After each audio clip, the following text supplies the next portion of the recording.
I need an adventure, and I think you do too. So for this next one, we're going to road trip along the coast of Big Sur and glam. Let's go.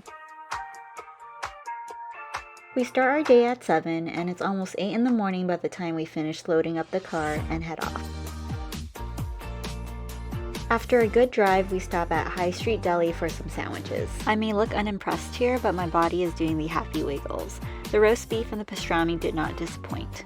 And then we head off again after eating. The one place we had to stop at during this road trip was Montana de Youre State Park.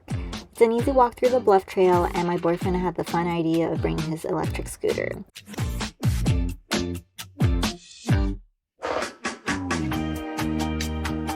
Being here made us so happy. We were filled with joy and excitement just exploring the state park, and something about watching water crash into rocks is so enjoyable.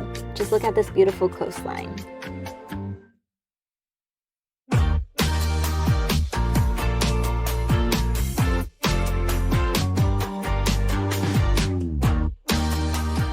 I could really look at this forever. This place was everything and more than I expected. It's definitely a must-go destination on the way to Big Sur.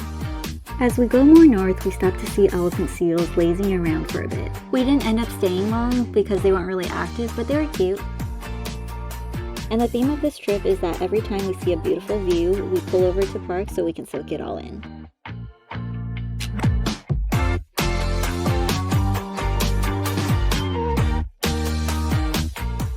Not too long after this bridge, we make it to McWay Canyon.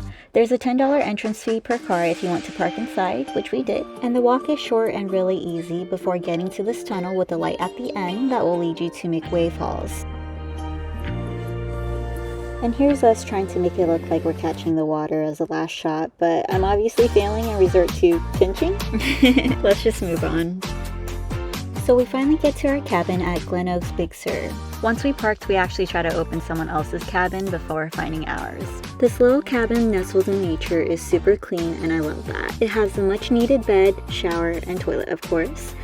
They even provided a complimentary s'mores kit with wine. And then off to the side they have free trail mix snacks, hot chocolate, and coffee. This is an A+ in my book. After we're done scoping out the room, we head outside to look at what our backyard has to offer. And soon after, it's time to start a fire, which is a task my boyfriend gets really excited about. There was definitely a bit of a challenge for fire making, and let's just say it tasted too smoky. But towards the end, my boyfriend got the fire to burn nicely for our marshmallows. Later into the night, we decided to see if we can catch some stars. Unfortunately, the moon was out in full force, so we couldn't really stargaze. This drive was super intimidating because all we could imagine was all this darkness around us and the ocean nearby where our car can fall off. This was the end of our night, now on to day 2. It's a bit rainy this morning and we do a little hike to head over to the brunch place nearby. I didn't film much here as I was busy staring at the rain. We both got a breakfast burrito, and for Glen Oaks guests, we get a free donut, which is a really good perk. With our stomachs filled, it's time for a hike at Pfeiffer State Park. Even though everything was kind of damp, we didn't mind it because we love the nature smell and the earthiness that gets more intense from the rain. Getting to Pfeiffer Falls was one of the highlights of this hike.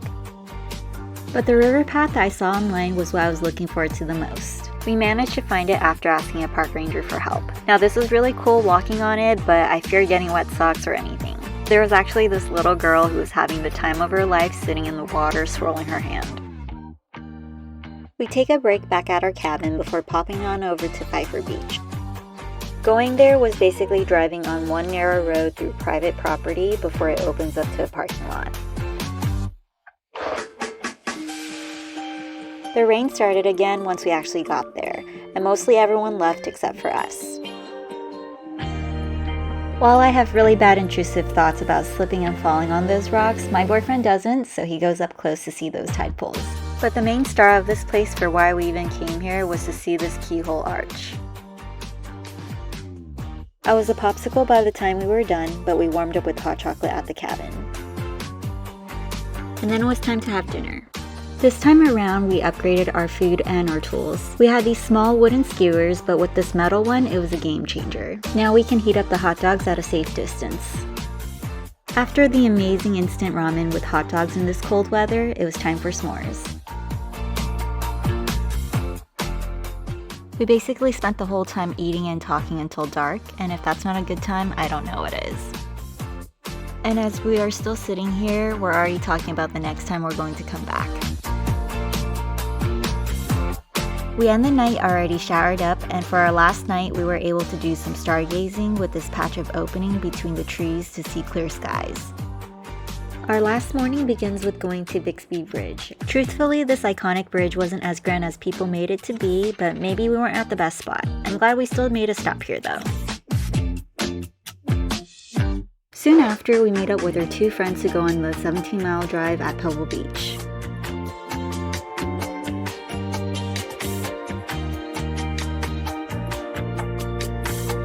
And although it was bright and sunny, it was actually painfully cold outside. I suggest to check the weather, and in general that will be safe to bring a jacket. This was a very beautiful scenic drive, and that every stop was a sight to see. We even managed to see some wildlife along the way.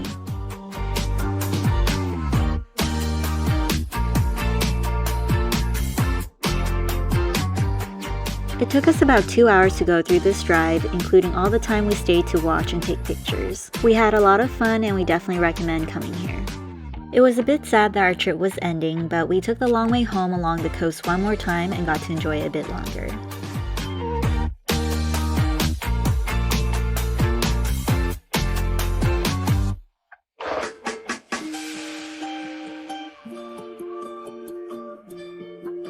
And that's a wrap for this one. So if you need another adventure, subscribe for the next one. And don't forget to like and comment if you enjoyed.